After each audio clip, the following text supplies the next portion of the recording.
జనగామ జిల్లా కేంద్రంలోని అంబేద్కర్ చౌరస్తాలో టీఆర్ఎస్ పార్టీ అధ్యక్షులు కేసీఆర్ ఆదేశాల మేరకు బీజేపీ పార్టీ రైతు వ్యతిరేక విధానాలకు నిరసనగా బీఆర్ఎస్ పార్టీ ఆధ్వర్యంలో ధర్నా నిర్వహించారు.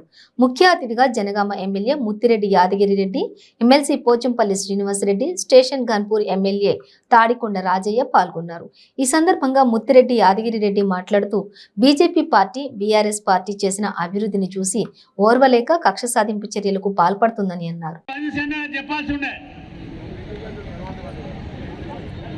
జనగామ ప్రజలు రాష్ట్ర ప్రభుత్వ సహకారంతో బతుకమ్మ కుంట నిర్మాణం చేసుకున్నారు.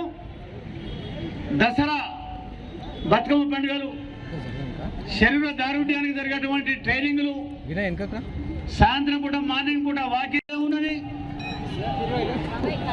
మేము ఎంక్వైరీ చేస్తాం, లోపడేస్తాం. ఇది మాట్లాడు దీన్ని యావత్ తెలంగాణ, ఒక జనగామ జిల్లా ప్రజలే కాదు, యావత్ తెలంగాణ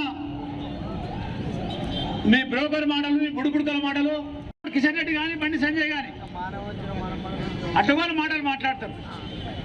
ఇవాళ మేము కట్టిన కళ్ళాల పైసలు వాపసు చేయాలంటారు. ఇయ్యం కాక ఇయ్యం, రైతులకు చేస్తున్నాం. ఇది లేకుంటే కరెంటు తగ్గియాలి, భారతదేశంలో ఎక్కడ ఇస్తలేరు.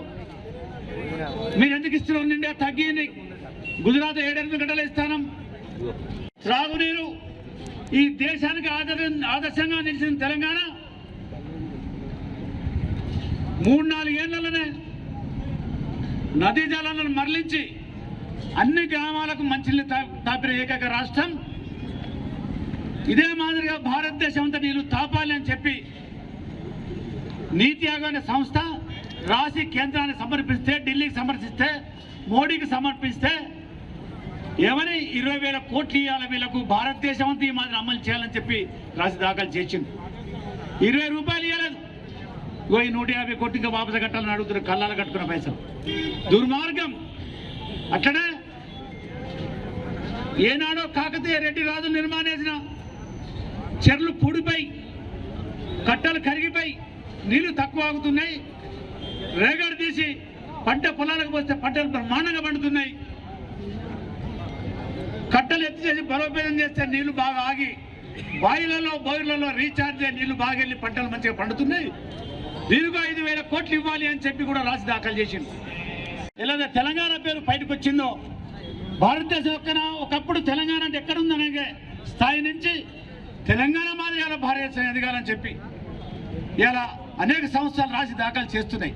ఆ మాదిరిగా భారతదేశం మాదిరి ప్రపంచ దేశాలు ఎదగాలి అనే స్థాయికి తెచ్చే మీ ప్రయత్నం, మీ తపస్సు, మీ లగ్నం, మీ లక్ష్యం దాదాపు నెరవేరుద్ది.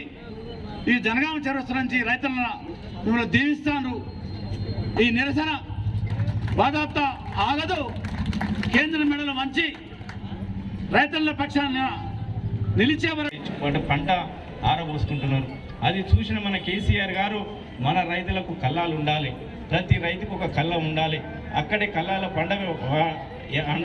ఆరబోయాలి, అక్కడి నుంచే మనం పంట కొనుగోలు చేయాలి, రైతులకు ఇబ్బంది కాకూడని ఉద్దేశంతో ఈ మన పనికి మన ఉపాధి హామీ పథకాన్ని దాన్ని కళ్ళాలకు మళ్లించాలన్న ఉద్దేశంతో చాలా వరకు కళ్ళాలు కట్టించడం జరిగింది. ఆ కళ్ళాలు కట్టించి 150 కోట్లతో కళ్ళాలు కట్టిస్తే అప్పుడు గత 3 సంవత్సరాల క్రితం కేంద్రం నుంచి దాదాపు 18 బృందాలు వచ్చినాయి.